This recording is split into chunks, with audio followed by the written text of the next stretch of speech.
En el video anterior me preguntaron cómo poder elegir colores de manera mucho más eficiente para mejorar las ilustraciones.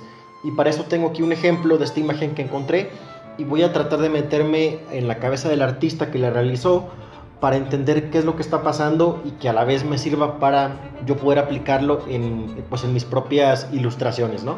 Aquí tengo un círculo cromático con el cual me voy a apoyar para entender todo esto. Aquí lo primero que voy a hacer es tomar algunas muestras de color de manera aleatoria, un poco más grande, y voy a tratar de cubrir el mayor rango de colores posibles que están siendo utilizados en este dibujo. Ok, y los naranjas. Perfecto. Ya con esta información vamos a analizarla y a ver qué es lo que está pasando. Lo que puedo notar primero es que la mayoría del dibujo predominan estos cuatro colores, que son estos que están aquí. ¿Sí? Tenemos este abanico de colores, que son colores análogos o están uno al lado del otro. La ventaja de que estén pegados entre sí es que el contraste es bajo, o sea, combinan muy bien entre sí, son más armónicos y mucho más fácil de integrarse, lo que hace que combinen mejor. Pero el elemento principal de esta ilustración es Samus, que está corriendo, es nuestro personaje y está utilizando este color naranja, que está completamente opuesto en este punto del círculo. Vamos a trazar una línea para entender. Está completamente perpendicular a esta parte. Ahora, ¿esto qué es lo que me está diciendo? Lo que les comentaba aquí de estos colores que están pegados entre sí, son colores análogos, son fáciles de combinar, y este de acá, por el contrario, no es muy fácil de combinar, pero a la vez va a destacar bastante porque está completamente opuesto a estos colores.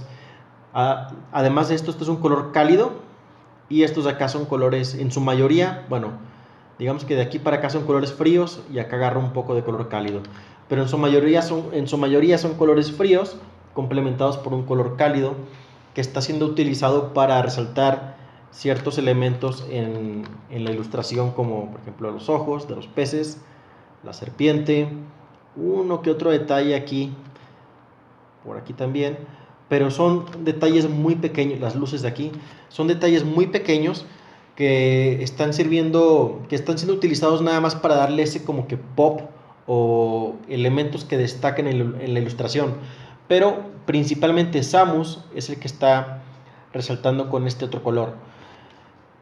Y de esta manera, tomando este tipo de esquema de color que se llama complementario, podemos aprovecharlo para utilizarlo en todas nuestras ilustraciones y se pueden sacar gran cantidad de variaciones. Aquí voy a mostrar algunas que tengo aquí abajo.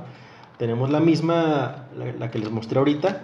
Tenemos aquí la segunda que está utilizando más o menos este abanico de colores entre verde y azul. Vamos a ver, esta de aquí más o menos está utilizando este rango y está complementando igual con naranjas. En la anterior yo sé que también estaba utilizando verde y azul, pero el abanico estaba mucho más abierto. Aquí lo importante es que tenga un color opuesto, el cual va a destacar. En este caso, pues bueno, son los colores de las llamas, que son las que están destacando.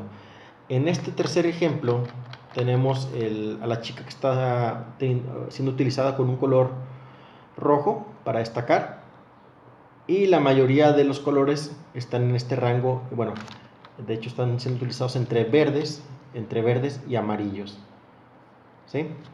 Y el tercero también es muy similar a este de acá, al tener azules, verdes y algo de rojo, pero los colores están menos saturados.